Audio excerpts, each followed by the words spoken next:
What's good, Relocation Football League fans? It's your boy Smitty here, joined along with Forbes in the building. Later on, we're going to also get Pecan. He's a little bit behind handling something. But right now, we're about to get into this crazy playoffs that's kicked us off, just this past Monday. And of course, the bowl games. The bowl games, we're just going to be really brief when it comes to those, guys. So we're not about to dive into the bowl games that much, since we know moving forward, bowl games, unless we, get a bigger commentary staff, will be all premier games. But some great games to go over.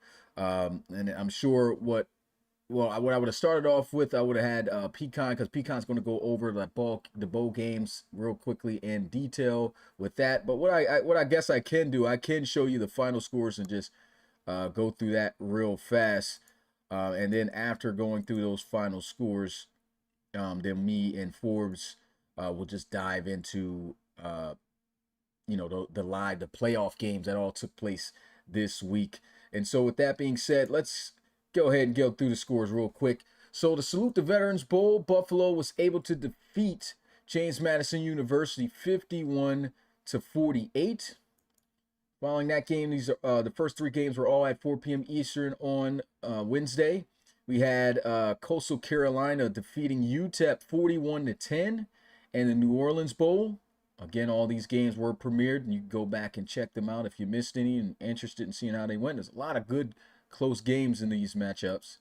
And then our final 4 p.m. game on Wednesday, we had at the 68 Ventures Bowl, Georgia State. Shout out to Amir, man. His current college that he's attending right now was able to edge it out over Bowling Green 37-35.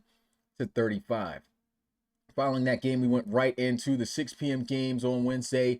Jacksonville State, the conference champs, able to finish their season off with a bowl game victory, as well as they defeated Northern Illinois, in the Cure Bowl 40-22.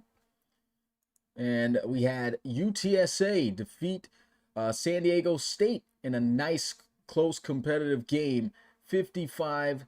If you want to see a lot of scoring, a lot of big plays back to back, go ahead and watch that Hawaii Bowl between those two.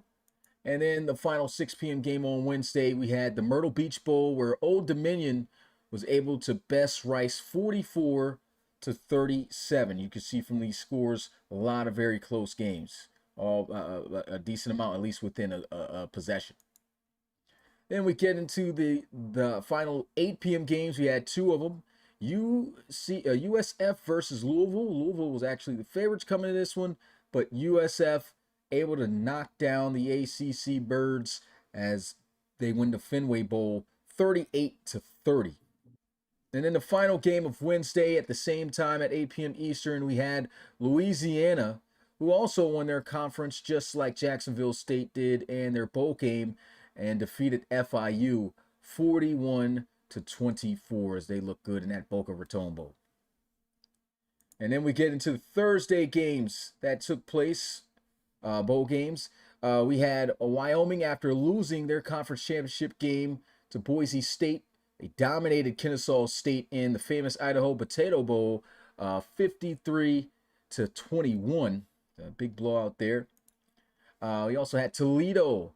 Couldn't win their conference, but they won their bowl game, defeating the Lobos from New Mexico 48-27 in the Arizona Bowl. And we had the California Bears, I believe that's what they call them, defeating the Miami of Ohio, I think the Red Hawks or something like that. Red Hawks 34-17 in the Game Above Sports Bowl. So good victory right there. And we had Pittsburgh dominating FAU 51-16 in the Gasparilla Bowl. And then we move on to our 6 p.m. games on Thursday and how those went. We had Syracuse absolutely destroying Nevada by 40 points, 47-7 in the Holiday Bowl. We had SMU defeating the Mountain West Conference champs in Boise State 40-23. USC and Coach Severio getting a bowl game victory here. Was he the first one? I think he's the first coach to win a bowl game, isn't he?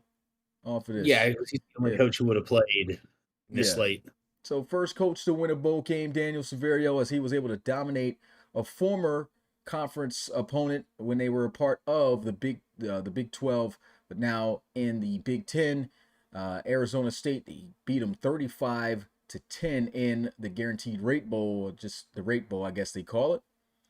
And then the final premier game, we had another coach that could have been one of the first to win a bowl game, but he was not the favorite to win this one. Of course, Auburn looked pretty solid this year. Coach Rodney Goins losing to Auburn in the Liberty Bowl 39-20, and those were all the bowl games that took place in during this past week that premiered. You guys again can go back and check those out. After we go over these scores, I'll tell you what games are coming up next to prepare for in the bowl games category that will be being premiered on Wednesday and Thursday this upcoming week. So that's it for the games that took place and that were being premiered. And now it's time to go into, of course, the real games, man, that everyone wants to talk about, and that is the playoff games.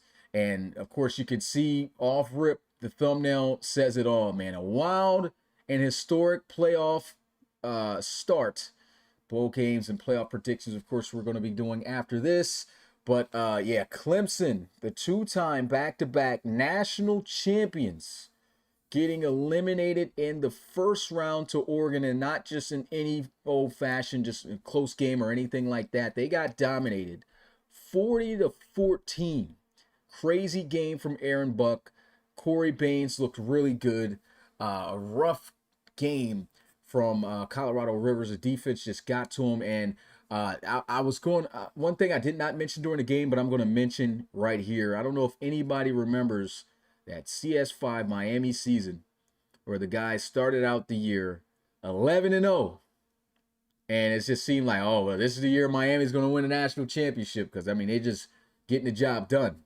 And then they lost the last game of the season. And then after that, they played their conference championship game, lost that game, got blown out by Clemson, I think 39-3. And then they went to a bowl game. They couldn't even go to the playoffs anymore, went to the bowl game and lost that. So it was just a complete breakdown on the back half of the season. And that's what we saw here from Clemson. Nothing to hang their heads about because, I mean, I honestly, 3 years of dominance. I still would include this year. I mean, they went undefeated in the regular season, broke the record for the most Win in a wins, row. consecutive wins in a row with 27. And, at least two back-to-back national championships. That's not easy to do, you know. But I know Ohio State, you saw Pecan flexing about it, hype that, now he knows that in order for somebody to even try to catch Ohio State to win a three-peat, they're going to have to start all over because that chance is now come and gone for Clemson. And honestly, moving forward with a whole, with no longer that old system, it's going to be a lot harder for a team to do that, and Clemson had that chance, but I mean, just was not their season here after that tough loss in the ACC championship game that really just shot their momentum. And so Oregon is advancing on. And I want to know, what was your thoughts on this game that kicked us off this crazy playoffs, man, for CS8? I mean, I think this entire game was just the epitome of Clemson's defense all year. We've all been saying that they're a bend don't break defense, and then they got to play Oregon, and they broke every play. Yeah, You look at Corey Baines had a great game, but I think this game was all about Aaron Buck and what they were able to do on the ground. 150 yards, 2 touchdowns. It felt like whenever Oregon needed 6 yards, Buck gave them 20. They could not stop the run, and because they couldn't stop the run, Corey Baines was able to throw wherever he wanted. 33 or 37, only 4 missed passes in the entire game. yeah, And so when you play from behind all game, you start to make mistakes. Because I don't think Rivers threw any interceptions until the second half, and then threw all three within like a 10-minute span. yeah, So they were trying to keep in the game, trying to stay in the game, and they just couldn't. Oregon's D line had a great game, held Bo Sanders to under 100 yards, which people have been doing all season. The DB strapped the receivers. That's another reason Clemson struggled so much. Sahalu finished with over 100 yards, but I felt like they were never open. Because I'm pretty sure most of those yards came in that one bomb that they had. Yeah, it had that one bomb Like down the six. right sideline. Yeah, so most of his yards came on one play.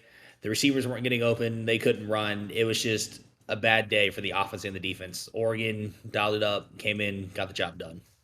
Yeah, and this one, even that touchdown run on the Wildcat from Aaron Buck was crazy. He just took that, Yeah. bounced it out to the outside, just outran everybody.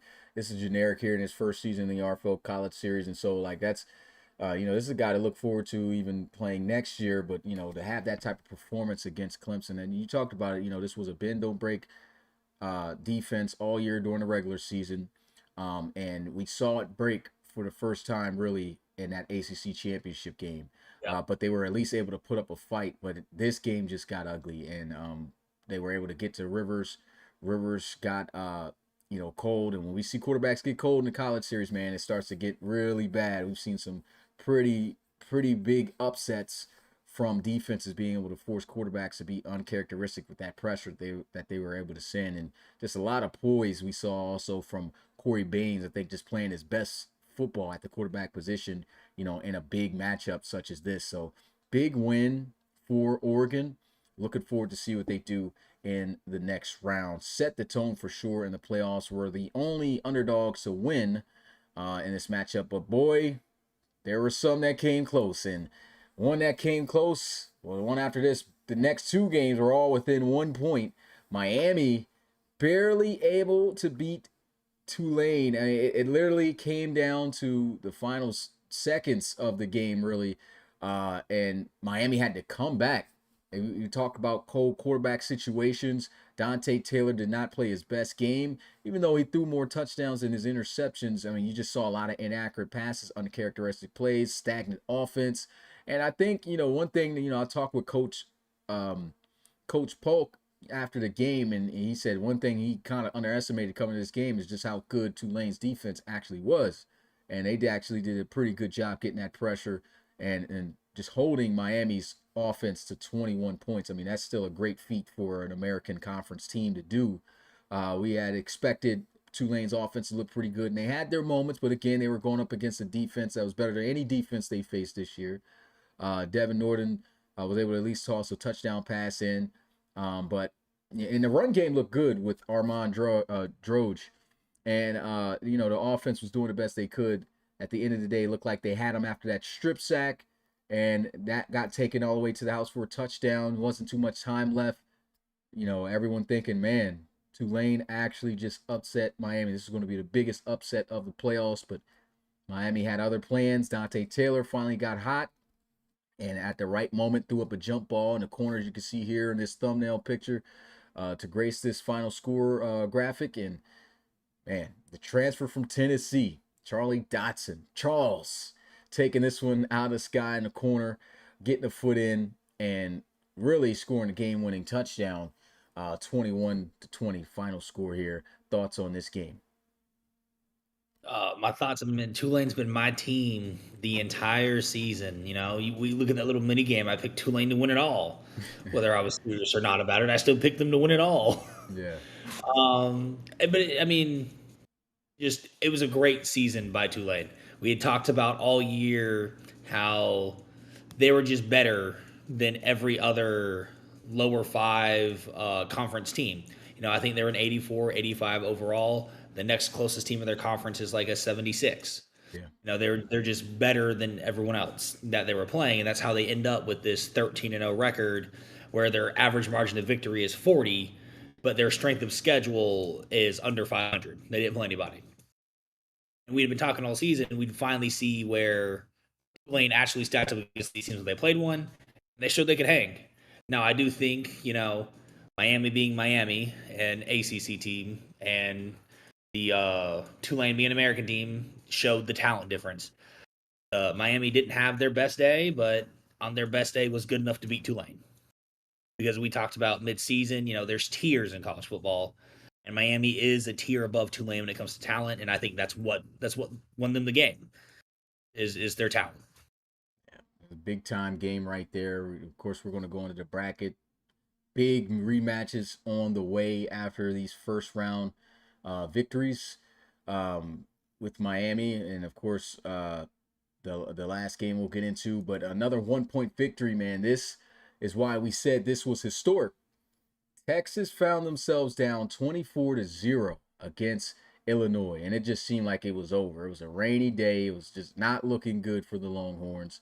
I seen Longhorns guys leaving the game. Everyone just thought like, oh man, Texas just crapped the bid. They were terrible.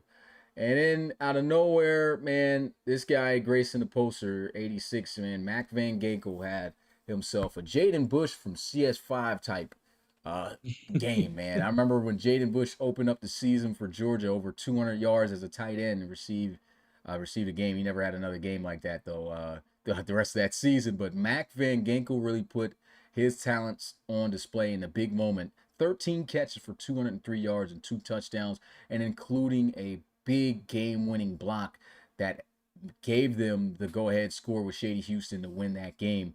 And Texas found themselves roaring back and winning this one again, just like Miami, by 1 point, 35-34. We saw some great play from Joshua Prince, though. I mean, 7 catches, 177 yards, a touchdown. Vince Hammer was airing it out, almost 400 yards against this Longhorns defense, which they got a really good defense. 2 touchdowns. Anthrop ran all over him. $164 on the ground on 29 carries, 2 touchdowns.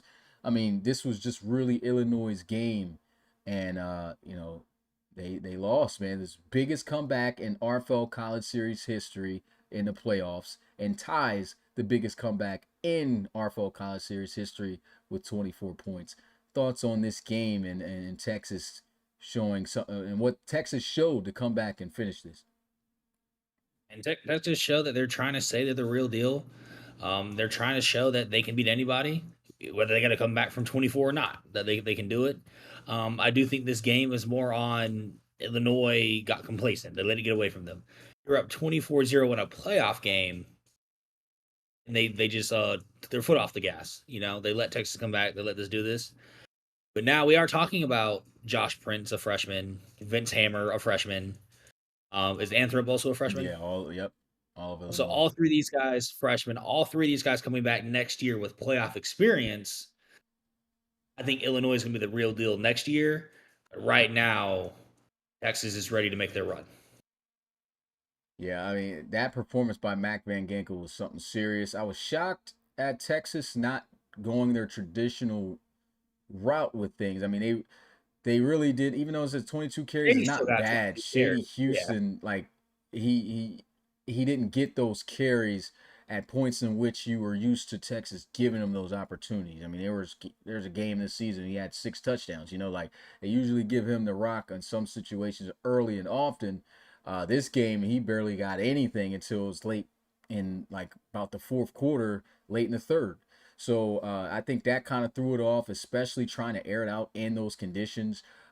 Still concerns with Nyshawn Miller, just with him passing the football. We know he's more so of a dual threat, and the arm strength just isn't always on display for him to be able to air it out down the field like that. And one thing he did well though, no interceptions thrown, over 360 passing yards, 2 touchdowns.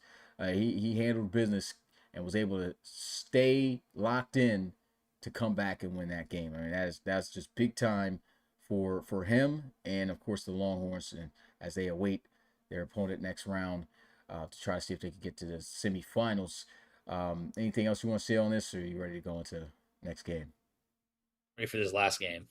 Yeah, this last game, and boy, this was supposed to be the game of the week. Supposed to be the one, that we figure would be one of the most closest ones, and it was actually the absolute opposite. Excuse me. This game actually ended up being the worst playoff game. Like even though Clemson got blown out, I mean they were the favorites to win. So that was like, man, that game was still amazing because the underdog came up with a huge upset. The other two games came down to the wire, 1 point. Oklahoma and Ohio State. We thought this was going to be another banger, and it absolutely was in the first couple possessions. We saw Oklahoma, driving down the field, a lot of big mistakes early on for Ohio State, but it took one mistake by Devin Barco in that game that really flipped the script. And it's the guy who you see on this poster right now. Brian Connor was able to snag an interception and take it to the house for a pick six. And it was all downhill after that. They just never were able to bounce back. We saw immediately after that kickoff, guy got hit by Malik Prather, fumbled the football. Ohio State got the ball back inside the red zone and scored again immediately. So it was just, again, all downhill for Oklahoma. I mean, to lose 51-17 is crazy. They had no run game. They really couldn't run. They had to keep throwing. Devin Barco ended up with 4 interceptions on the day. Dylan Lewis just took advantage of that. And the worst part about it, Oklahoma did all this. Ohio State did all this in just 3 quarters. Sat all their starters after the third, going into the fourth. So absolute domination for Ohio State. I'm gonna go ahead and give it to you to talk about your takeaways from this game, but also just dive into, based off of this performance and how dominant they were able to look against this good Oklahoma team. I mean, how scary is Ohio State now moving forward, especially with the side of the bracket there? I think Ohio State easily becomes the favorite to get to the national championship, and maybe not win, depending on who they play. But with who's on their side of the bracket, I think they have to. If I have $100, I'm putting 95 of it on Ohio State. Coming into the play after losing your conference championship game, coming into this where Pecan clearly righted the ship on whatever was going on last time, going from throwing 1 touchdown to 3 interceptions to 5 touchdowns, 1 interception, really righting the ship. I think Oklahoma and Penn State have about equal defenses, and they fixed it, they got it done. Ohio State, I think, should easily get to the conference champion or the national championship. But my biggest takeaway from this game individually is I think Dylan Lewis heard all the noise. He heard everyone talking about Jaden Young taking over quarterback one. Everyone heard about Colorado River sneaking up, and he just had to remind people that he's the one who should be going number one on this class. He's the one who should be the number one overall pick, having this kind of performance in the playoffs. Yeah, and even when you talk about that, it was just a clear difference from what we saw in that game against Penn State. And I think, even though Dylan Lewis won player of the game, the real MVPs of that game was the offensive line. Yeah. And that was because when you looked at that offensive line against Penn State, it did not look good at all. And it was that disruption that Penn State was able to cause with beating that O-line that put Dylan Lewis in the dumps, and he just never had any momentum, was cold throughout the entire game pretty much. And they knew and understood, hey, we can't come out to that same start. Coach Connery changed his entire playbook, which was risky at this point. I mean, this is a book you haven't ran through the entire year, and you decide to pick the first playoff game to try to run it and hoping that it works based off of what you've tested. And it looks like that test came out to be pretty good, man, as they were able to dominate, looked a lot better, line held up, and that made the huge difference in this game. But yeah, that is it. Those are the 4 teams that are moving on into the quarterfinals and the CS8 playoffs. What I'll do is, just for graphical reasons, I know I've went through this before, I'm going to just call out games that will be tomorrow. This upcoming week for premier games, and those are of course all bowl games, and so that way you guys can know when those games will be. Let me go ahead and try to find them right here, and as I read these off too, and I finish doing that, I'm gonna go ahead and make sure to post the spreads all in the RFL Discord. So Wednesday, 4 p.m. Eastern, we've got West Virginia versus Appalachian State. And I might as well pull this up in the game so that way I know what bowl it's in, because I just got the teams written down. I don't want to go through each of those photos. Actually, I could. Let me see. That way it's easy to pull up. So West Virginia, Appalachian State, they're not on that card. West Virginia, not there, so they gotta be here. There you go. Yep, New Mexico Bowl. They're playing in. That'll be at 4 p.m. Eastern. I've got West Virginia winning that one by 20 or more points. And at 4 p.m. as well, we have Iowa State versus East Carolina. And that game is right there, the Frisco Bowl. So in the Frisco Bowl, I've got Iowa State winning that one by a touchdown or more. And Kent State versus Arkansas State is the last 4 p.m. Eastern game on Wednesday, and that is the Bahamas Bowl. And I have Kent State winning by a field goal or more with a 2.5 spread. Getting into the 6 p.m. Eastern games, we have Missouri versus Georgia Tech. And Elijah Carter is looking forward to that game. The Georgia Tech guy who was able to hang with him. Let's see where that game is. That is the... Okay, he must be in the first page then. Okay, here it is. It's the Birmingham Bowl. It's right underneath the Bahamas Bowl. I don't know how I missed that. But, yeah, I have Missouri, though, to win this one by a field goal or more with a 2.5 spread. Also at 6, we have Colorado State versus Tennessee. I think the absolute worst bowl game matchup. I've got, obviously, Tennessee by a lot. In the Las Vegas Bowl, I've got Tennessee by 40 or more points in that one. And then we have Liberty versus Cincinnati. And they are in... Let's see. Don't see Liberty there. I don't see Liberty there. So Liberty's got to be here somewhere. Still don't see Liberty. Was passing. Okay, there you are. The Independence Bowl. And that's number 21 versus number 25 going on right there. I've got Cincinnati by 6 or more points, just like how they've looked. Of course, with Mo Klutz and those guys. And we saw Liberty kind of look kind of bad in their conference championship game. I think Cincinnati should win that game. Texas A&M and Tulsa is the next bowl, the final bowl of the 6 p.m. Eastern games on Wednesday, and that is the Gator Bowl. And I've got Texas A&M by 21 or more points. And then we get into the last games of Wednesday night at 8 p.m. Eastern. My guys, the Tar Heels, UNC, taking on UCLA. And let's see what bowl that is. It is the Duke's Mayo Bowl.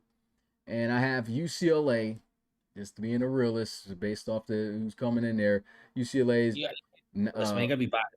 You gotta take Tar Heels. Yeah, I mean, I would like to. But UCLA, I got them winning by 4 or more points with a 3.5 spread.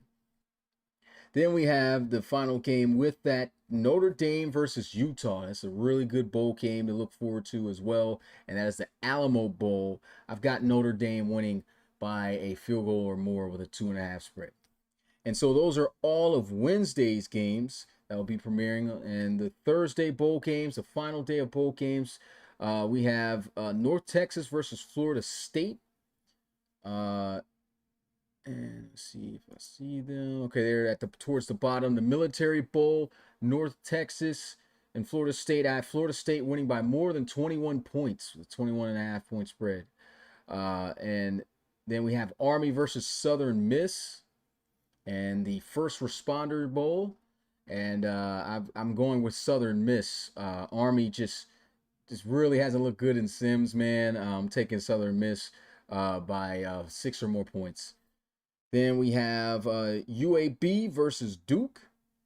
And I think that's another poor matchup right there. Duke should be able to win this all day. I've got them by 30 or more points. Well, over 30 points in their matchup. Let's see if we can find it on here. Let's see what bowl that is. Maybe it's the last one. Yeah, there it is. The Sun Bowl. Yeah, I've got Duke 30 or 31 or more points. Then we have TCU versus Stanford in the Pop-Tarts Bowl. I'm going to go with the Horned Frogs by 14 or more points with 13.5 spread. And we move into the 6 p.m. Eastern games on Thursday. Washington versus Minnesota. Should be a good matchup. Last time they went up against each other, it was an overtime thriller. This time they're going to meet each other in the ReliaQuest Bowl, and I have Washington coming out on top again by 4 or more points with 3.5 spread. And also at that time we've had Florida versus Memphis. So the 6-6 prophecy, or what do you call it? Destiny. What do you But call that? When yeah, I mean, something. the prediction. Yeah, prediction. Yeah, the 6-6 prediction came true, but at least they could be over 500. They could get this win over Memphis. I mean, they are the favorites to come out on top of that matchup. And let's see where I can find. Yeah, it's the Armed Forces Bowl. I've got Florida by 14 or more points. And in the final 6 p.m. Eastern game, we got Michigan versus Maryland. Two Big Ten squads going at it. Battle of the M's in the Citrus Bowl. And I'm going to take the Michigan Wolverines by 6 or more points with a 5.5 spread.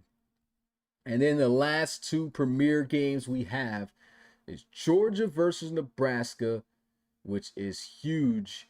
That game is the Music City Bowl, which that's been a bowl game every year in the RFL College Series. And I have Georgia winning by 3 or more points. And then we have Kentucky versus Oklahoma State. And that is let's see, I still don't see them up here. Oh, yes, the bottom one. It's a Texas Bowl. Yeah. Yeah, so in Texas Bowl, I have Kentucky coming out on top of that one by more than a field goal with a 3.5 spread. So again, that's going to be at 8 p.m. Eastern. Those are the rest of the bowl games left. And then after that, I mean, it's just straight playoff time. But of course, before those games, the first 3 games, we're going to go ahead and get a look at the bracket. And I'm going to go ahead and take us off the screen here. We'll put a thumbnail back up, though. And here we are with the latest College Series 8 bracket after what just took place in the first round. And we have Oregon versus Alabama. Yeah, number 12 versus number 4. Number 9, Miami versus number 1, LSU. Number 6, Ohio State versus number 3, Penn State. And number 7, Texas versus number 2, Colorado. Currently looking at this bracket. First game on Monday is going to be the rematch we've been looking for with number 9, Miami versus number 1, LSU. I'm going to give the spread on who I think is going to win. I'm going to let you go ahead and give your opinion on who you think is going to win and why. And then I'm going to also follow up with my reasoning. So you have Miami and LSU. I've got Miami by 2 or more points with a 1.5 spread, despite their rough showing against Tulane. What's your thoughts? I'm also going to take Miami in this one. I think they're hot. I think CP and Lito have figured some stuff out. I think they've learned from their mistakes from when they played LSU, and I think Texas A&M was another big loss they had. He's learned from those mistakes. He's figured it out. They're hot. LSU just had a bye week, an off week, so they're cooling off a little bit. I think Dante Taylor goes out there and he gets the job done. Yeah, I mean, of course, it's tough when you almost lose a game to Tulane, but my reasoning and thought process behind this is, Miami's hot. Again, like you talked about, it's a lot of experience that, through a rough season that I think CP has gained to put this team at its best coming into this matchup. And even in that Tulane game, that was a road game. It's never easy to win on the road, and we know that can affect kicks and other things. And we even saw Miami miss a kick in that Tulane game. So with no more home field advantage effects, I mean, this is straight neutral game sites from here on out. That means you're getting the best of Miami with no interruptions and the best of LSU with no interruptions. I will say you definitely cannot sleep on LSU. LSU definitely can win this game. And that's why I got the spread so close at 1.5. But I got faith in what we've seen from Miami. I kind of feel like that home field advantage is what kind of made things tough in that first round. But even surviving that, making the plays that they've made, I think that they can get it done against LSU. And then we go into Tuesday at 7:30 p.m. Eastern. The doubleheader starts off with number 7 Texas versus number 2 Colorado. And in that matchup, I have Texas advancing on to the semifinals with a 2.5 spread. I'm gonna take Colorado in this one. Oh, there you go. A little difference. Yeah, I think Colorado has a better secondary than what Illinois have. I think unless they can get Shady going early and often instead of waiting, that's actually a disadvantage for Texas. So they need to figure that out. If they do start pass heavy again, Colorado's offense can match Texas offense. But I just don't think Nyshawn can keep up with Colorado's secondary like he did against Illinois.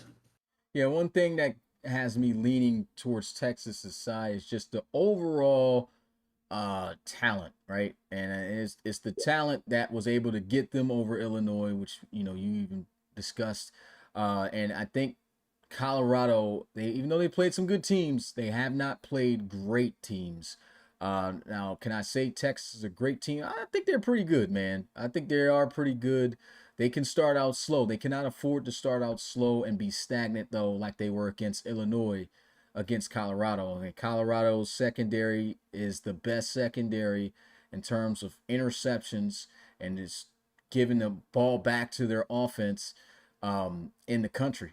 So Nyshawn Miller, again, that's kind of the kryptonite when you're playing against him, the way to slow him down. But we saw him be successful in that Illinois game without throwing an interception. And I feel like as long as he makes the cool, level-headed decisions, I think he's got the opportunity to make those pass plays that's going to make the difference in this game, and not try to be so risky. But one of the big reasons why I think Texas also gets this done, I don't know why they went away from the run game early in the game with Shady Houston and that Illinois game. I just don't feel like they're going to do that again. And if they got that run game going with Illinois, with Shady Houston, I think that that's going to open up the offense enough to get, at least a little something going. Love what I saw from Mac Van Ginkel. Now, don't get me wrong, this Colorado offense is nothing to scoff at as well. Greg Dimbo has got some great receivers to throw to. Hugh Zolak, the running back that they have, very explosive.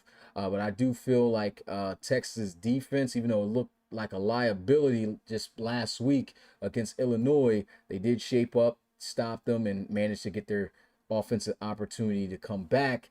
But I also feel as though the defense, I don't see them getting shredded up like that again. It's just a different type of offense Illinois had, in my opinion, compared to Colorado. So I'm going to take Texas in that one for that reason. And then following that game at 9 p.m. Eastern, Pecan in the booth will be calling the Oregon-Alabama game. And I've got the Crimson Tide with a 5.5 spread. I'm going to go with Alabama with you on this one. I think Oregon puts up a fight, but I think Alabama's offense is just different with Kaishan, with Dior, with Romano, with Jaden Young. I just think that Alabama has too much, and Oregon's defense, unless they can get to the quarterback again, but Jaden Young just doesn't get sacked a lot. I think it's going to be a high scoring game. I think it's going to be, one of those 38-30 kind of games. But I think Alabama gets it done. Yeah, and I'm just, again, with the same reason. I love what we saw from Oregon against Clemson, right? And we've seen just recently, not too long, last couple of games for Bama, the performance from Jaden Young has not been his best, right? But at the end of the day, I feel like you're not going to have too many consistent games where that's going to happen. He's already had two where it's like, oh man, Jaden Young not looking like what we saw those weeks before when he had the rough games come up and he balled all 3 of those weeks. And then he just lost the SEC championship, never winning one in his career, as Pecan brought up, which is crazy. But first round in the playoffs, I just don't see him falling on that one. And also, all it takes is for him to get going, and that's it. I feel like the only way you beat Bama is if you disrupt Jaden Young. And the teams that's been able to do that's been able to make it close. And still to this day, only only two teams have been able to beat Alabama, and that's the number one team in the country right now, and LSU, and of course Oklahoma just got obliterated by Ohio State. But I feel though as though Alabama's talent is just going to be too much for Oregon, and Oregon would literally have to repeat a really great, near perfect performance like they did last week against Clemson, and that's just tough. I mean, I predicted Alabama and Clemson in the national championship for this year early on. Of course, that didn't happen. They were on the same side of the bracket. Clemson even got eliminated earlier, but I even took Alabama in that game because I just felt like they were the better team talent-wise, and I think it's going to be too much for Oregon to be able to overcome for a second week in a row. So taking Bama there. And then, of course, our game of the week, again, Ohio State is in it. It's a Big Ten Conference Championship rematch with Penn State and Ohio State here. And I've got Ohio State by 3.5 this week.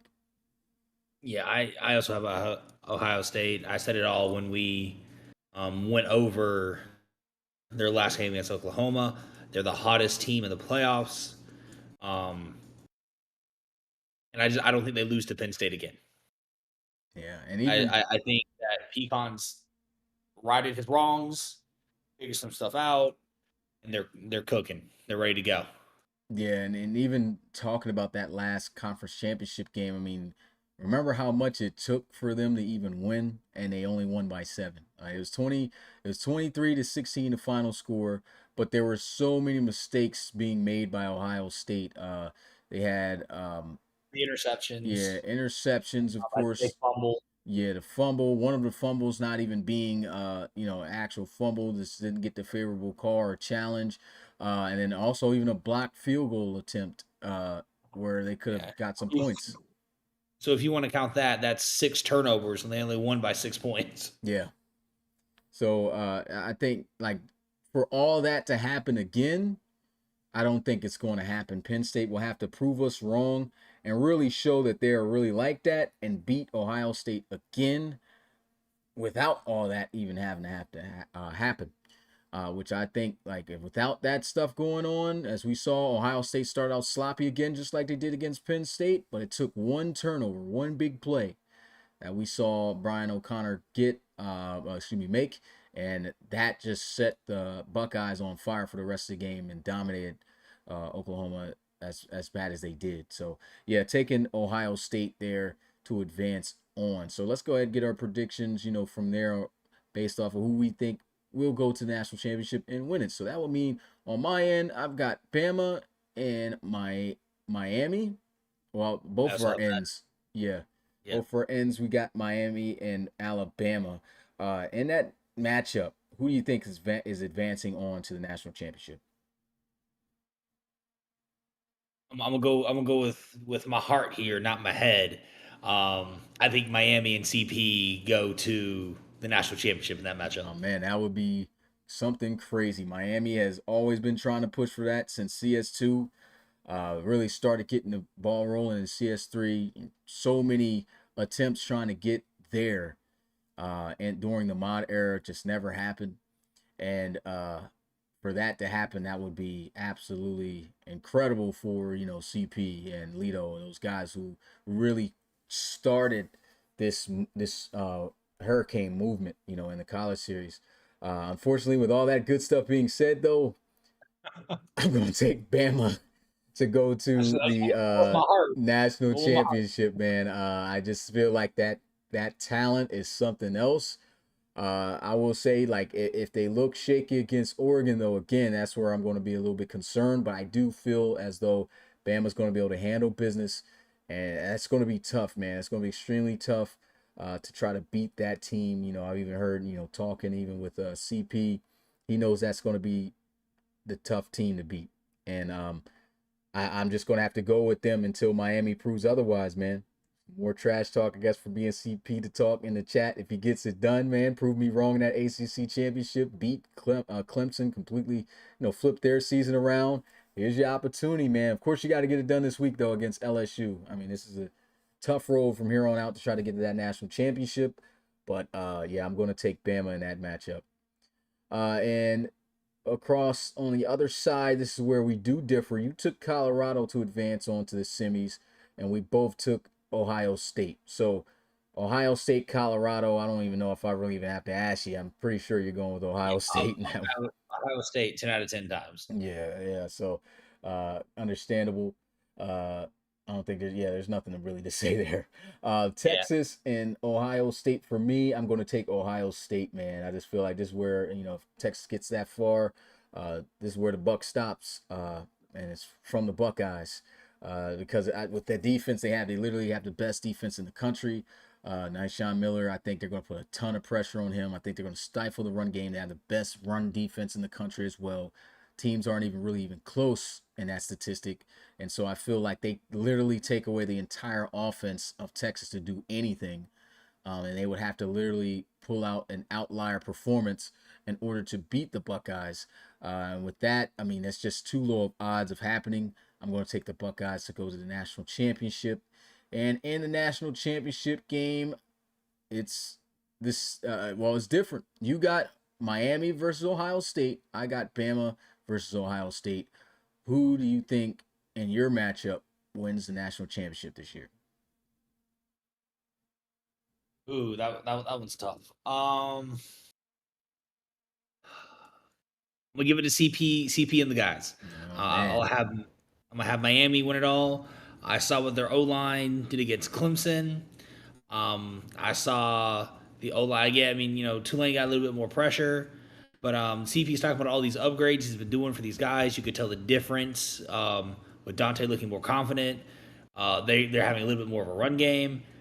I want to believe it's finally Miami's year. Yeah, that would be a crazy story. First year coaching CP gets it done for the Canes, and the way that in which he did it. I mean, 9-3 regular season, finally beats Clemson. Before the studs that's on the team, got off. He's been wanting that victory. Big time since getting that coaching job, and They'd also have the hardest path to get there, having to beat LSU, then Alabama, then Ohio State. yeah, and that's just crazy. So I think that's textbook Drake Crowell storyline type deal. You know what I mean? Like if he actually does that. So yeah, I would love to see it if it happens. My end though, I did choose Bama to beat him though. And Mhm. I think that Ohio State, Alabama, I'm going to take. Man, this is tough. Oh, I thought you froze again. Yeah, yeah, it's I'm thinking on it, but I think I'm actually going to take Bama. I would take Hmm. Bama in that matchup, man. Sean, close your ears. If Jaden Young looks good in these next two games, I think that again the only way you beat Alabama is if you get to Jaden Young, which I mean Ohio State definitely has the defense to do it, but I just feel as though it's time for a new champion, man. Like Alabama, get you one, man. Get your vengeance back from CS4, CS3. Oh no, it was CS4. Yeah, CS4, man, where they lost in a heartbreaking They played fashion in Georgia. overtime.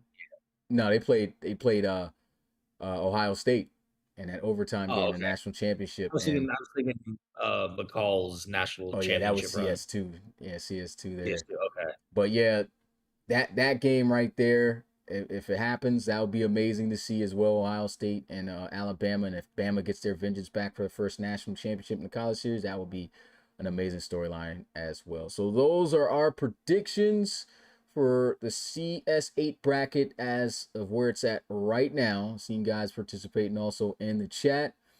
And with that being said, I think that might actually be all we have for you guys. Not too much to go into. So, I mean, literally just a short podcast. Um, Anything you want to bring up? Um, I'm just ready for these games, ready for the national championship. ready to get these teams built so I can draft these players onto my team. Oh yeah. You know, I guess we could give some news, man. We literally have only 9 RFL teams left to build in the file.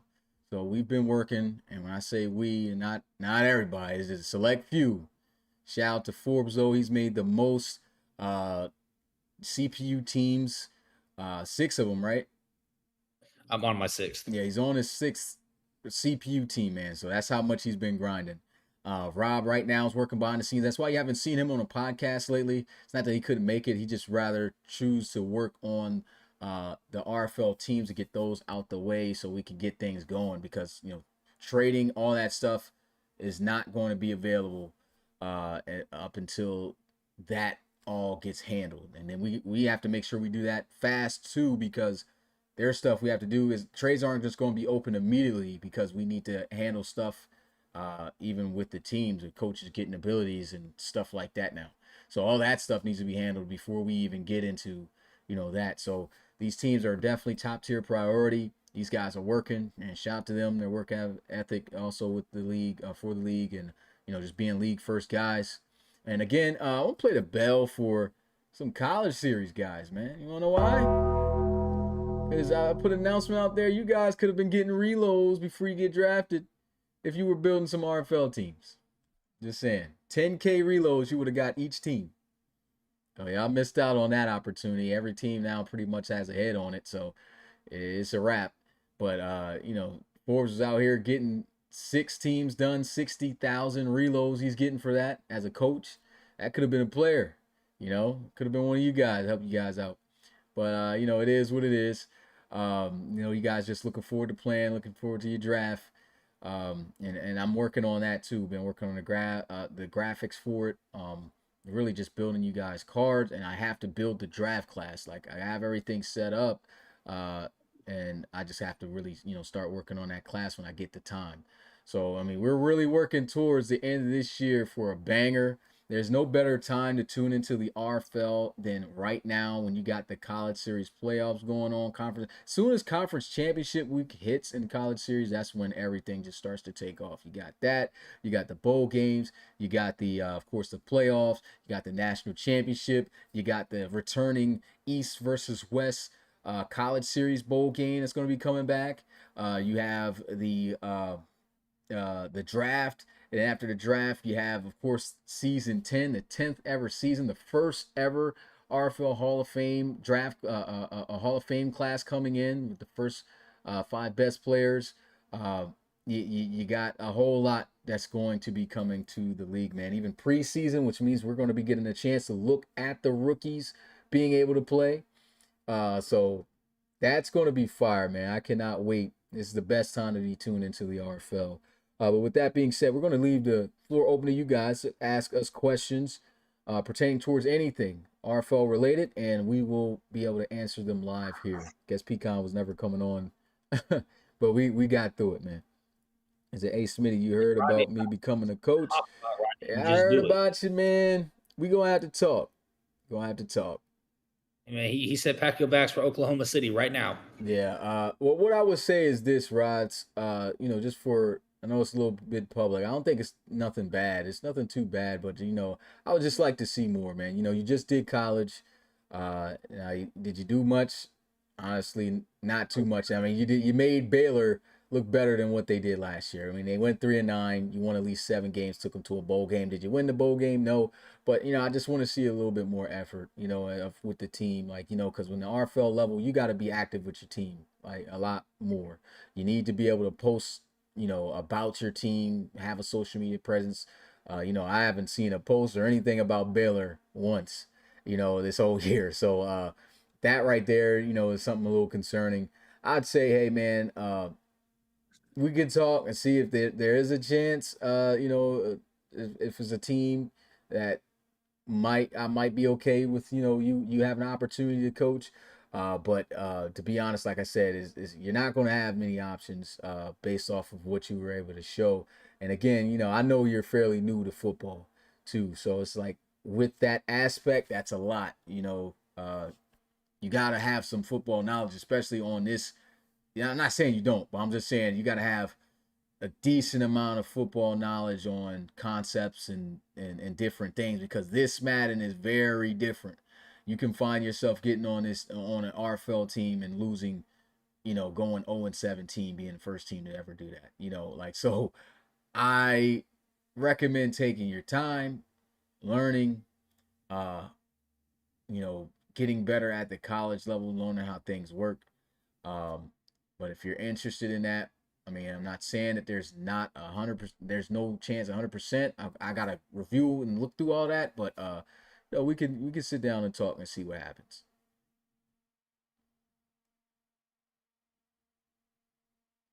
He said just run 3-3 double mug every play. Yeah, he's gonna get mugged every play too. Them RFL teams, bro, they don't. Look, I scheme all CPU teams, and just to bring this up too, I seen Bo was asking questions about CPU teams. I'm gonna let you know, man.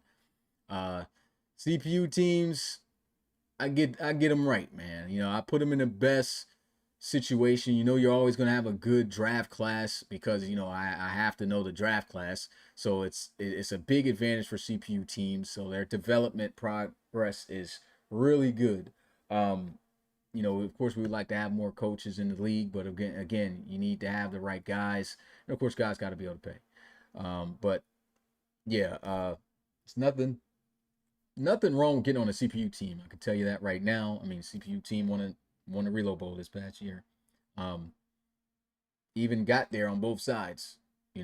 So I know Forbes keeps trying to say, well, you have this many teams, you're going to be able to, but nah, not Yeah, when you necessarily. have 3/4 of the league, you should make it more times than not. Statistically, that's what I'm should just saying, happen. winning championships is I mean, at the end of the day, coaches got better teams.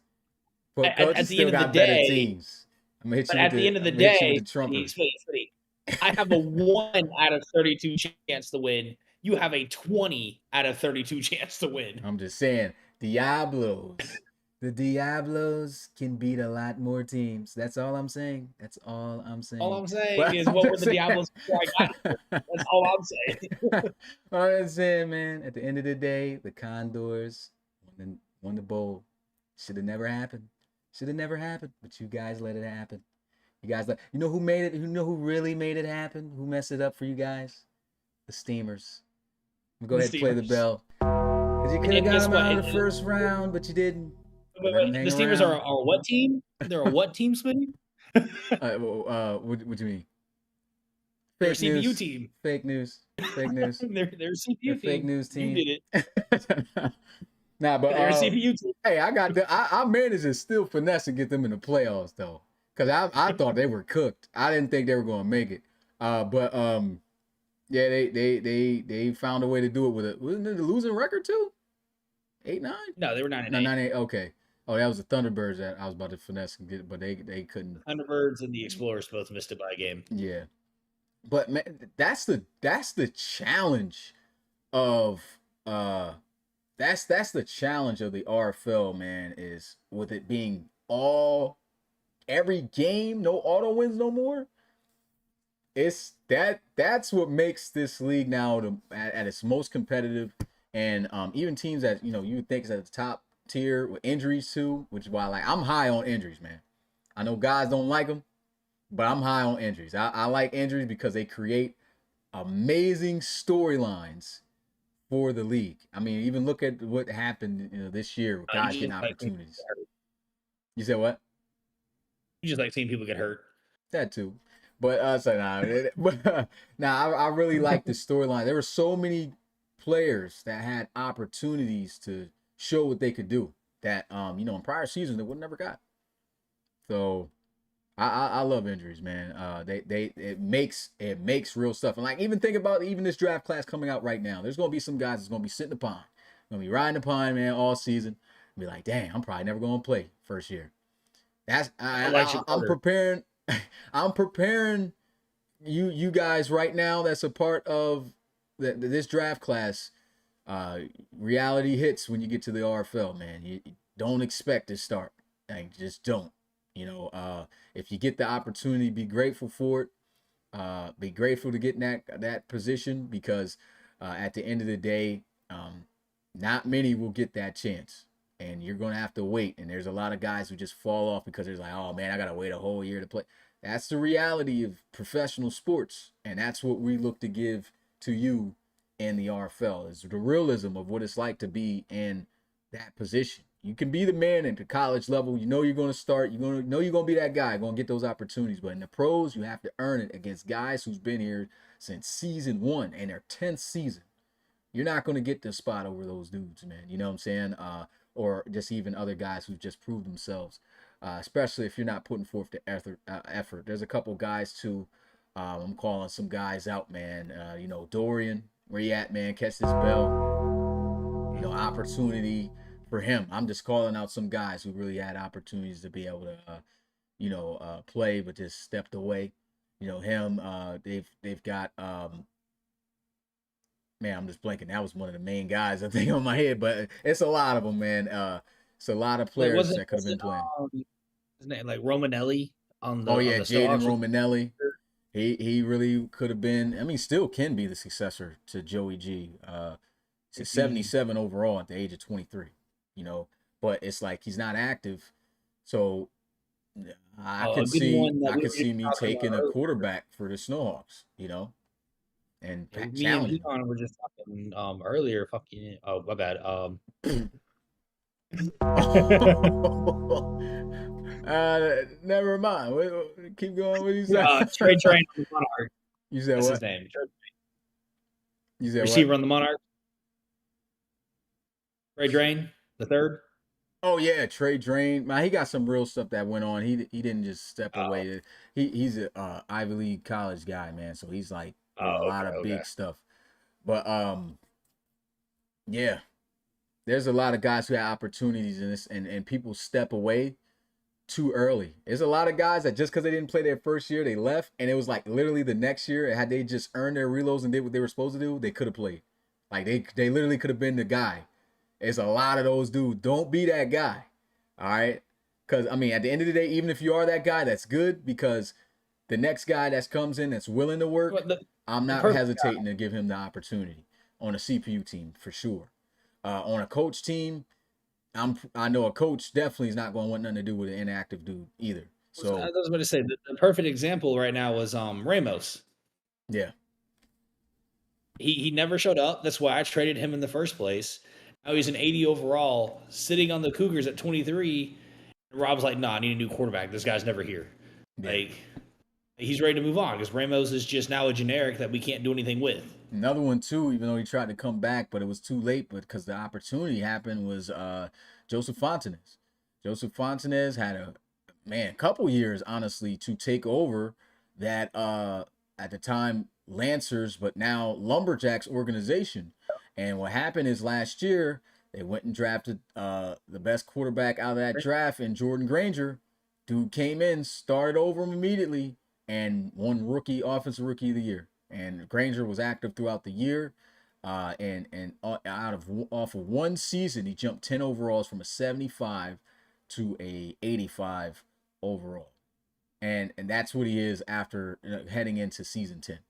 So there's opportunities for you guys. You just have to grind, and that's the name of the game. We're not gonna make it There's easy for you. just, That's what it is. That's real life. I mean, there's You cut out. just a lot of quarterback examples, but it's all over. I said there's a lot of quarterback examples, but it's like every position all over the league. Yeah. I see Shady saying, where do you rank this draft class all time? I can't say anything since I, am the one editing it. So I would know where it would rank. But if you had to guess, Forbes, where do Um, you think this draft class would rank? this would be the eighth draft class of all time, and I wasn't here for the first four. Yeah. I think it's the So ninth. yeah, because like I came in. My first draft class was the CS2 guys. It was the Leo Moon, McCall, Daryl Johnson class. Mm-hmm. I think this year's is definitely better than last year's. It depends on what position you're looking at. You're looking for. It can't be I mean, it can't be one because one has to be the Marquise Washington, Geno Gannon draft class. You have two top five quarterbacks in the league in one class. Um, And that it was really is gonna part of the inflation era too. So like the yeah, inflation era where, you know, overalls weren't really monitored at the time, and I didn't have the concept really of like where rookies should be placed like that. Because I mean yeah, they used to have them like that coming out in Madden before, but then I started to realize with the league that we run, we can't do that because that was just way too high. And you saw what those dudes were able to do. So the first draft class that actually, you know, stepped away from was that inflation era was the cool. CS2 class that you talked about with Oh, CP and Lito and but them. Daryl Johnson was Daryl the Johnson. quarterback. Yeah. Jermaine Taylor. Hmm. They were the last ones who still got superstar dev when being drafted. Yeah. No I think rookie we're can doing that come out with more than no higher than a star. star dev. So Yeah. that you guys can know that right now. So like you know, if you're good enough, and that's rare because there's only but a handful of those stars I can give out to as well. So a lot of guys are going to be looking at this draft and be like, "Dang, this guy didn't get a star." Well, no, you know, because I literally have a handful that I can give them out to based off of what we have left available in the file, and I have to give those to those best guys, and Oh well, that's I how it mean, you happens. can draft class. You can go over. It'll fix itself at the end of the year. Oh, okay, that's dope. Oh yeah, Or I actually, probably no, because we never because we have to build them. It's not like we're yeah, yeah, drafting in yeah, the yeah, file. yeah. But So no, yeah, you're right. yeah, I knew it was I was something thinking where we couldn't do that, but I forgot about that. Yeah. if we're drafting and the class already has it, Madden will fix itself. Hmm. But since we have to draft in a different file and then build them over, it yeah, we'll have to. How many do we have left? I don't know. We gotta build the we gotta build the file for me to know. You know. See how many stars we have. So Yeah. what happens if we already have the star amount? Just everyone's gonna be normal. Yeah, they're gonna have to be. You know. Yeah, they're gonna have to be normal. Uh, yeah, that's gonna suck. Yeah. Yeah, if So we're already yeah, we're at capacity and we can't give out star devs. We just can't give out star devs. I mean, I can't take them away from anybody because that wouldn't be fair. yeah. You know. So yeah, that would mean you guys would really have to ball and be active. So the grind just gets harder. The grind in the league gets harder for sure. If you want to make it in the RFL, you gotta put forth the effort. So yeah, this draft class got some dogs for sure if they stay consistent. Don't freak out, but yep, it's the right statement right there. I've seen some guys also just to bring out some other topics to talk about amongst the community. I saw Bo and guys were talking about contracts and how they work in the RFL. So what happens is, you know, a lot of guys dread this, but this is what the league is, right?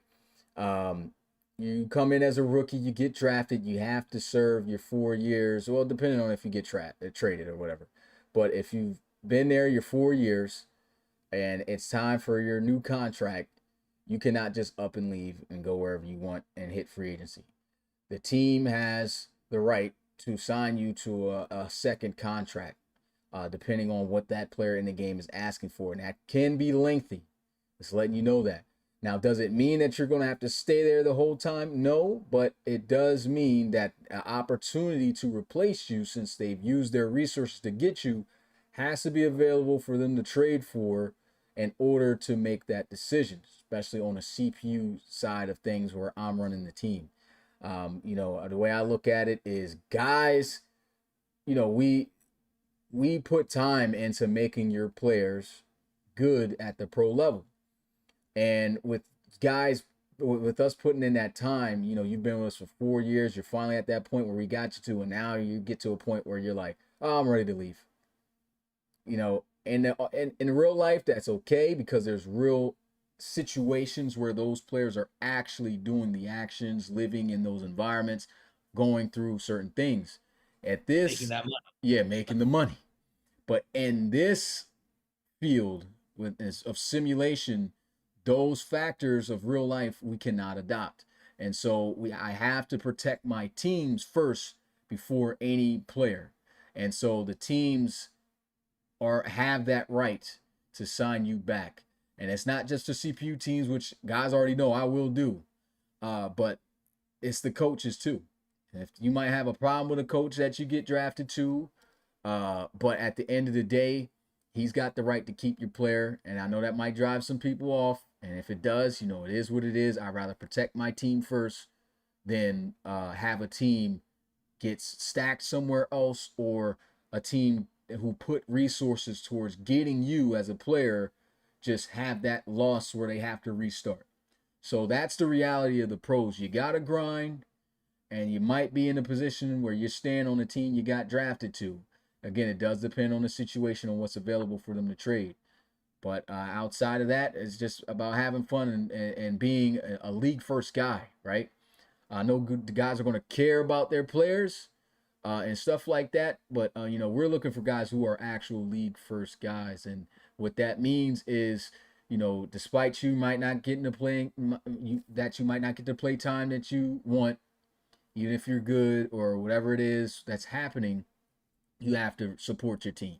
You have to support the league as a whole. You know, you could be on a team that's been losing for 3 years straight, man.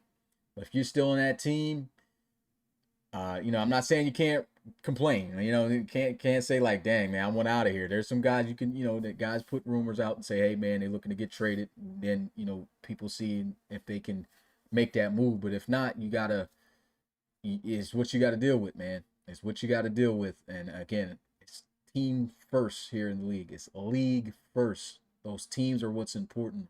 The minute one team gets messed up in this league, it affects everything. And so that's fully prevented within this league with those rules and set in place. And that's the only area where, you know, you guys come second in that. I know guys be talking about other rules, but you know, that's just for professionalism, you know, in terms of jersey numbers and stuff like that. But you know, those rules is what set us apart from other leagues. And when you follow them and you're able to actually, I guess, be part of the RFL lifestyle, it makes you really appreciate the fact that, hey, I really made it through all of this and I'm still here. There's a lot of guys that could tell you that story. So just letting you know.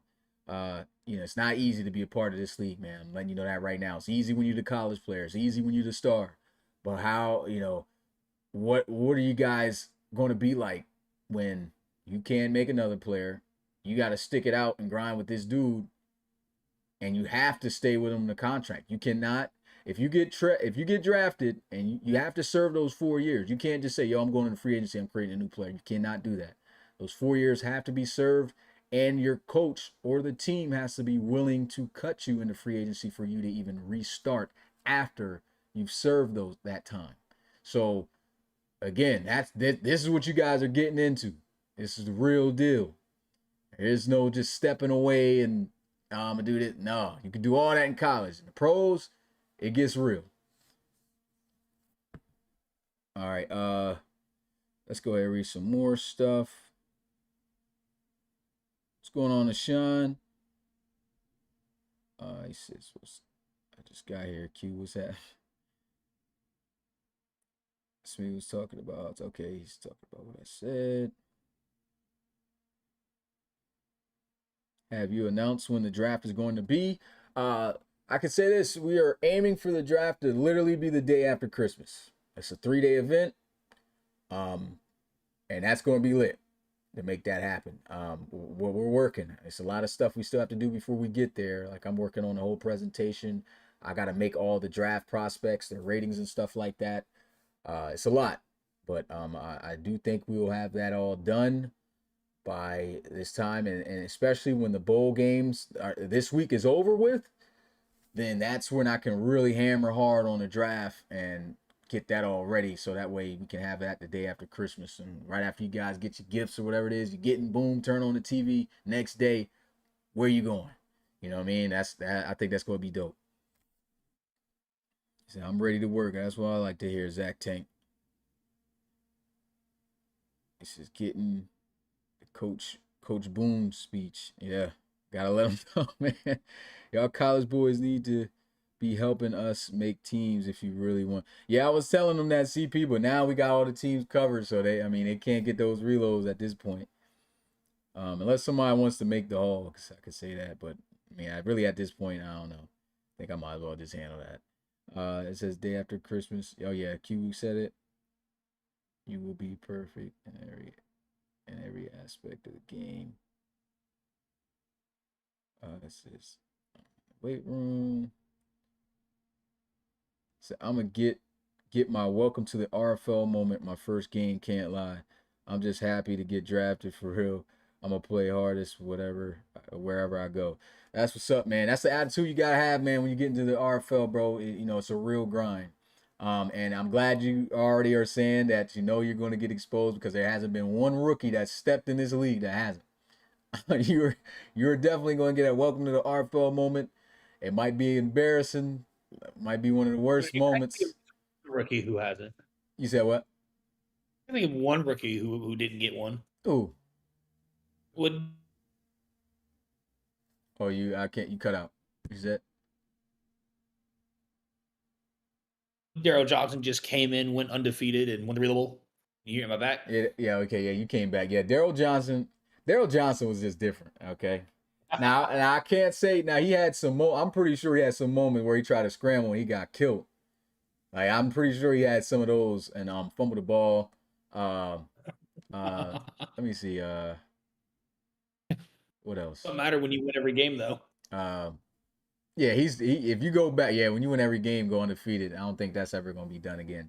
That's And one guy. and That's one guy for sure right there that probably has never really had a moment.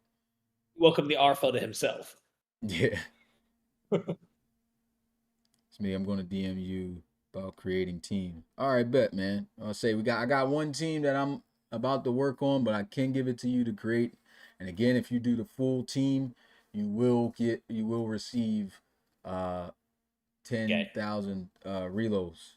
So let's know that every year that is a thing, but I think we have found a way. I literally think I've found a way to where I can create the rosters moving forward, and I've talked with Forbes to where we don't have to do all this anymore, and so that process will be cut down tremendously moving forward, I believe.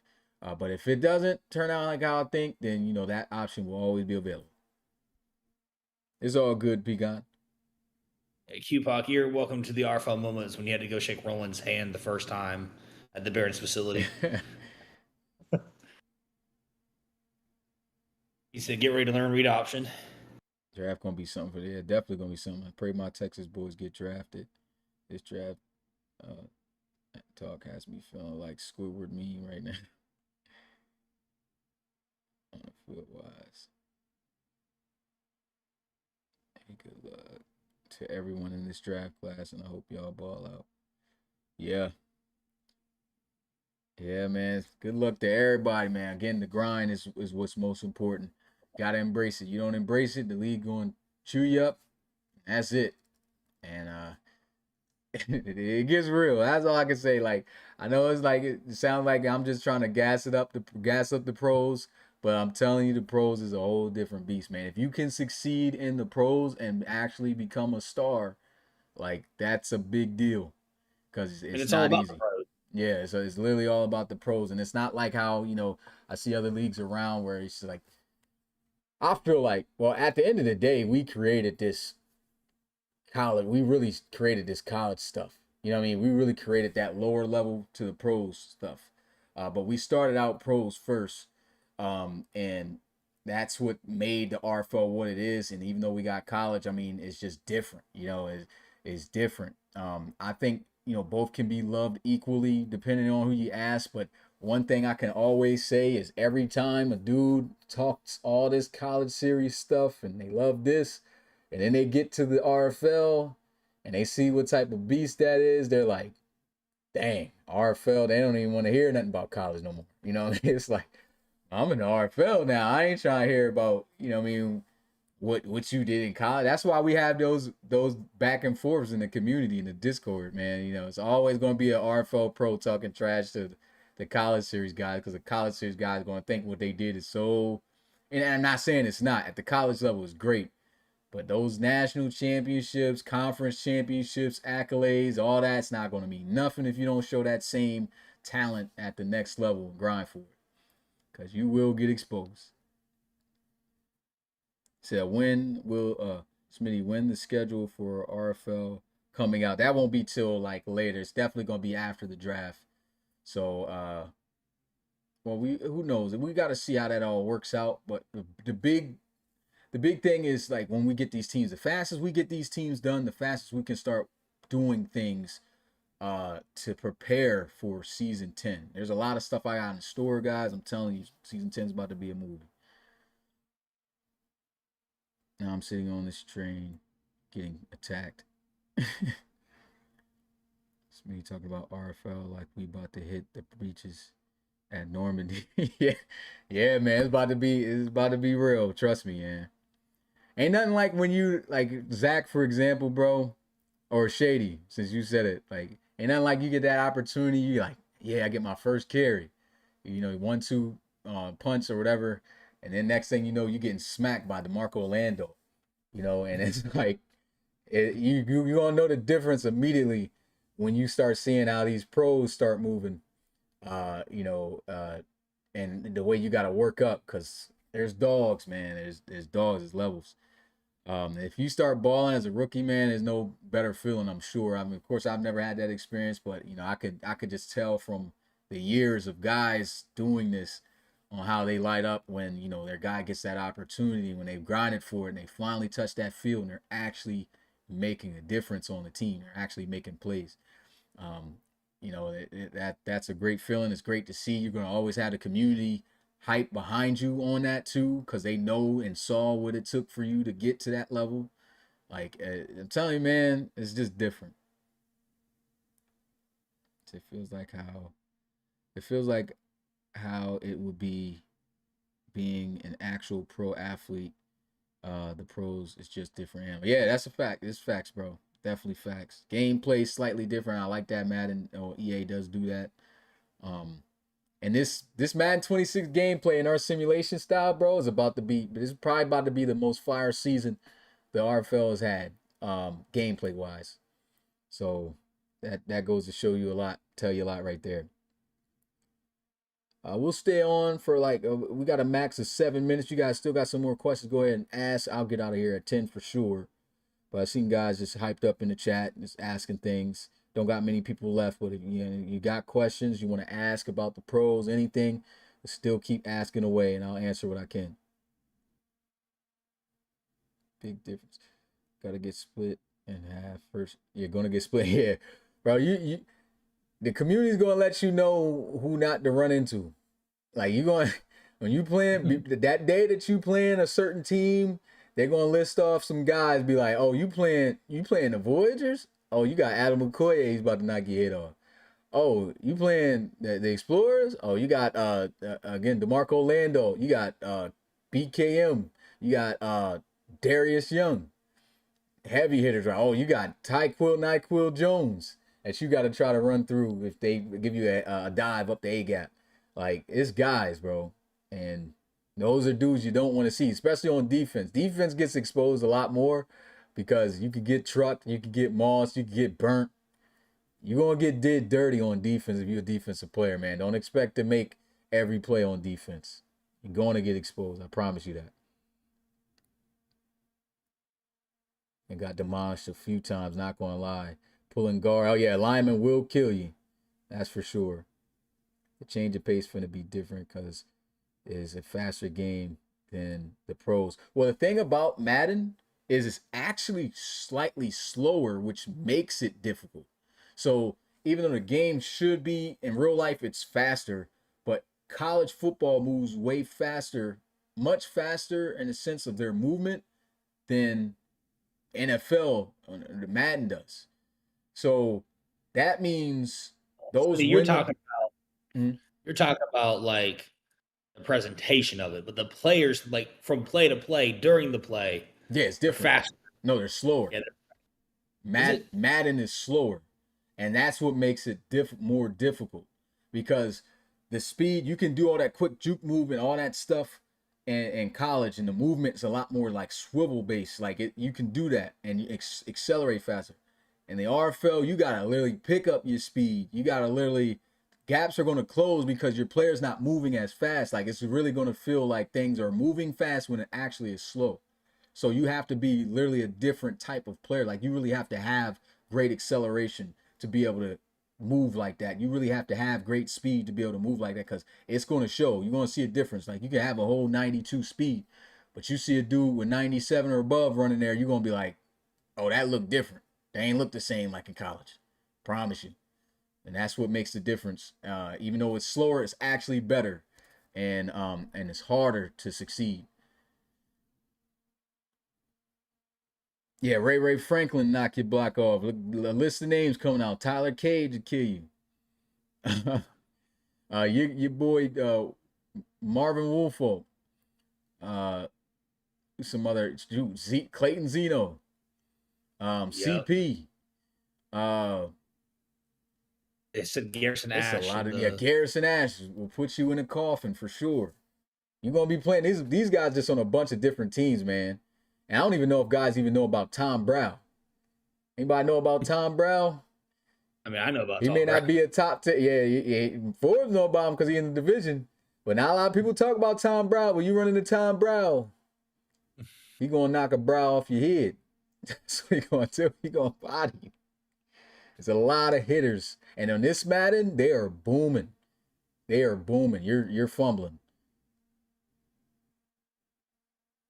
Got 3 minutes left of questions. Luckily, my play style is running around people and not through them. Yeah, if you're power back trying to run through certain dudes, man, that ain't gonna end up good. And then if you juke into a dude, so honestly, you could get edge speared by either one. But yeah, I'd probably. Well, no, power backs can get busy now.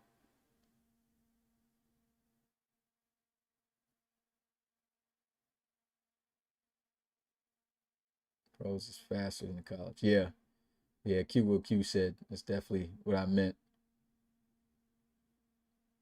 Said, is it spelled Brow? I think it's just Brow. Tom Brow be killing dudes. Said, so my 90 hit power gonna be useful. For sure. In this Madden? Yeah. 90 hit power. You got hit power up there, it's gonna show. But when you got the trait with it, big hitter trait with that is different, and that's why the trait is He should get the trade.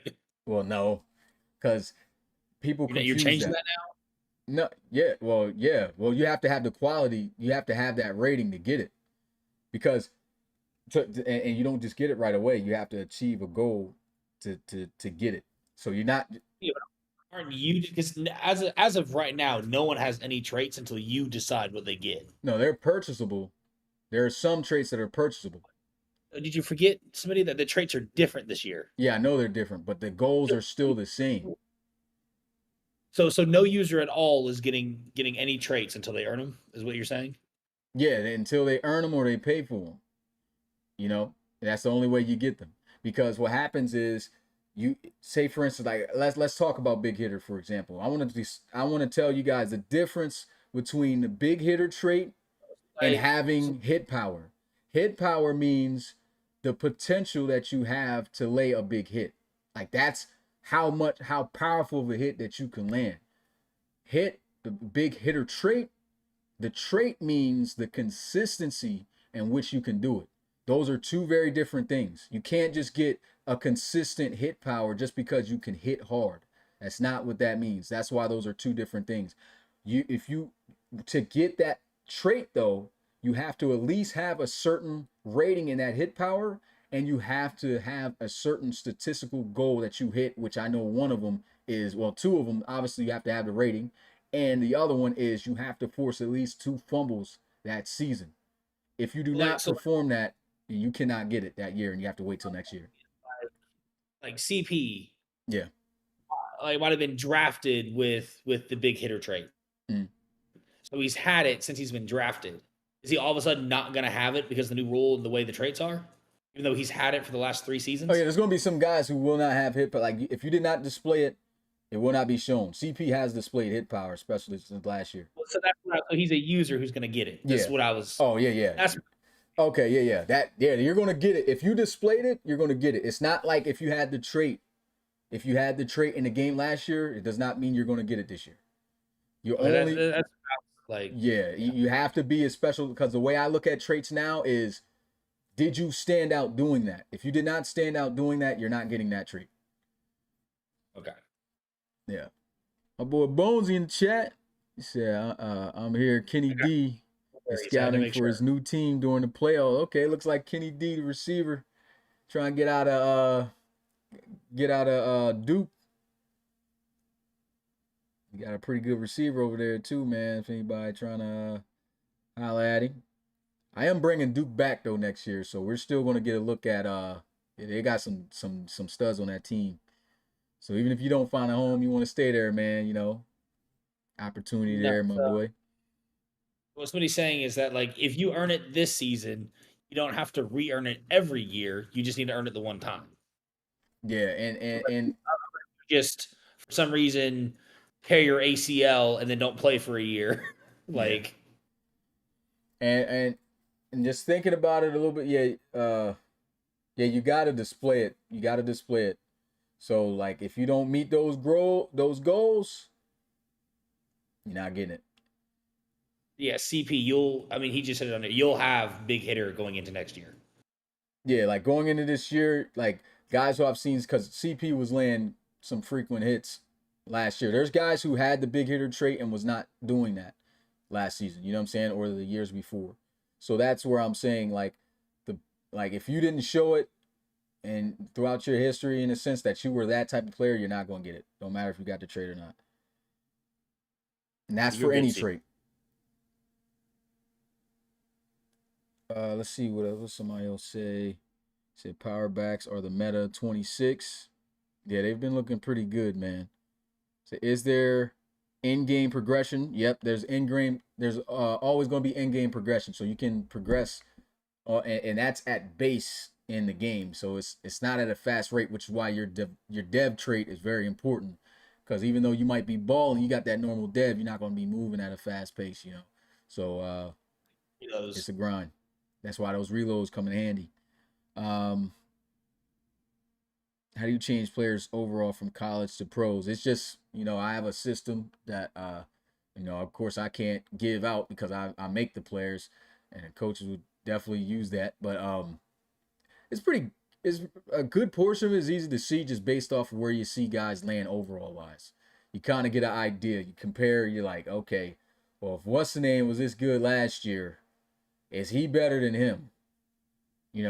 Was this guy better than him? And is he the top of his class as he was?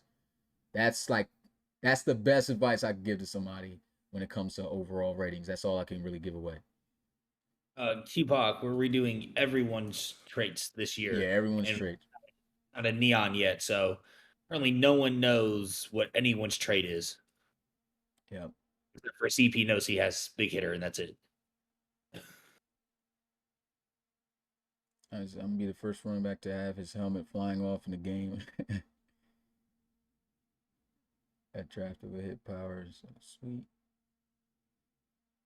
Yeah, but I will say, Garrett, um, at looking at your tape though, I don't think you really displayed much big hitter because obviously you didn't get to play. So that's probably going to be something you're going to have. There ain't no probably. That's going to be a trait you're going to have to earn. Because I mean that is a powerful trait, guys. Just want you guys to know that dudes with hit power like that is almost on that level of superstar abilities, which is why we turn them off because that can get OP. So you can't just give anybody hit power unless they're really a dog. If you're not a dog and you're not consistently smacking cats like that, you're not getting that trait. So I gotta earn it for a season, then earn it to keep it next season. Now once you get the trait moving forward, Already that's answered what you that. got. Yeah. Okay. Yeah. So I'm behind a little bit. So a quarterback standing in the pocket taking shots is going to keep those traits. Not necessarily.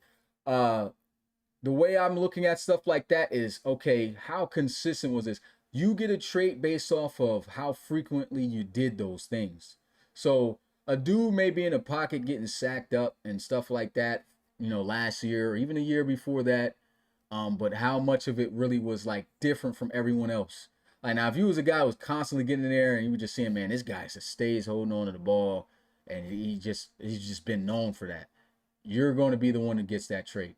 If it seems like you're more in the average area with things, you're just not going to get a trait in that area. You have to be either that bad to get that bad trait, or that good or above average to get that trait.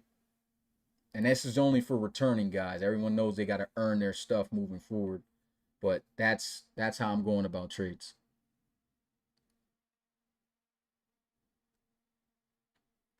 Does traits show on Neon? Yeah, they'll show on Neon when we get that.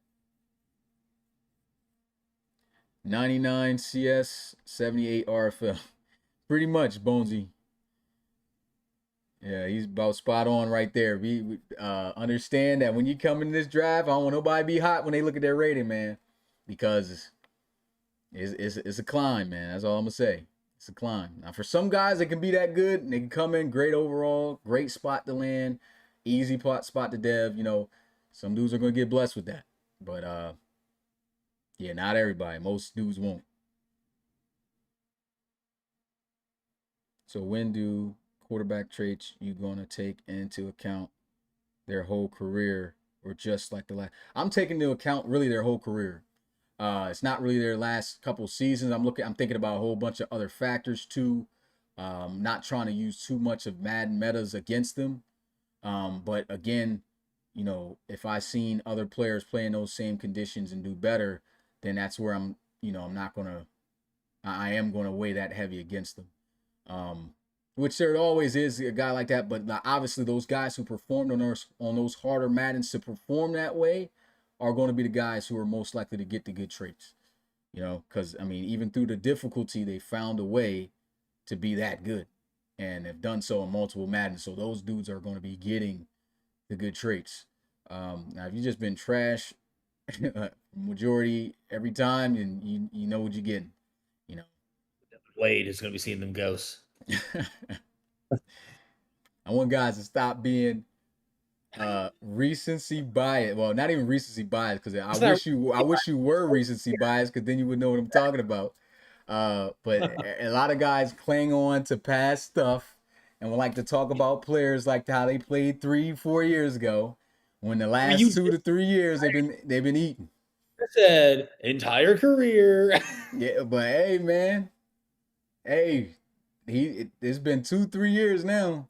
Bro been eating. 2-3. He average. He about average. Not saying that he still won't get a bad trait, because I'm pretty sure there's probably going to be something in there where I'm just like, oh, he still does that, so he's got to get it. But there's no really holding on to the ball trait. You know what I'm saying? Which is why you can't give him a trait. It's just basic. Yeah, and if you don't, and the only way to really get away from that is to getting the throw ball away trait. And I was thinking about giving everybody the throw ball away trait. But I do feel like those should go to elite guys, since now they're letting these quarterbacks hit these balls out. So throw ball away trait is now going to be a privilege to have in the RFL. Well, I think the only reason we gave every quarterback throw ball away like They weren't 4 doing years, if we didn't, it was just like 10 sacks a game. Yeah. Didn't matter who you were. We're getting the see and goes trait. Somebody going to probably get that. There's one, I think that's the one where it says just keep throwing it. That's hard. It's going to be hard to get a see and go straight, bro. You got to be like trash. Like, probably not even a starter. Like, I don't even really see me giving that to somebody, because I think that thing literally said, like, you're literally just something about the first 3 reads. Like, for the next 3 plays, you're throwing, like, force feeding or just throwing the ball in the coverage. I'm like, I don't want nobody to have that. Nobody's actually really done that. There's been some guys, I'm saying it's never happened. There's some guys have done that in the game, but it's not been a consistent thing where dudes is that bad.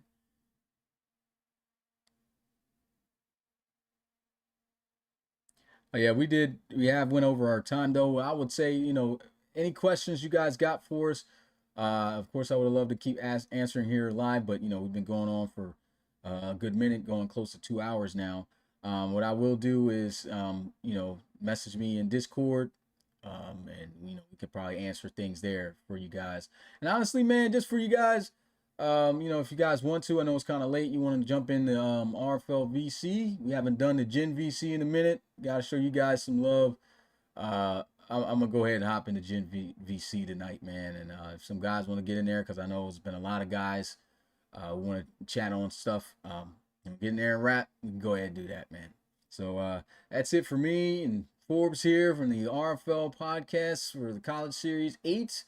It's been a great one to to talk about all this stuff with you guys. And man, I cannot wait for the draft. I cannot wait for the next round of the playoffs. Who's going to win the national championship? So much coming, man. You don't want to miss it. See you guys next Saturday, but really, I'll see you guys on Monday as Miami takes on LSU in a big rematch. And I think Rob's going to be calling that game. I'll be calling Tuesday's 7:30 p.m. game. So till next time, peace.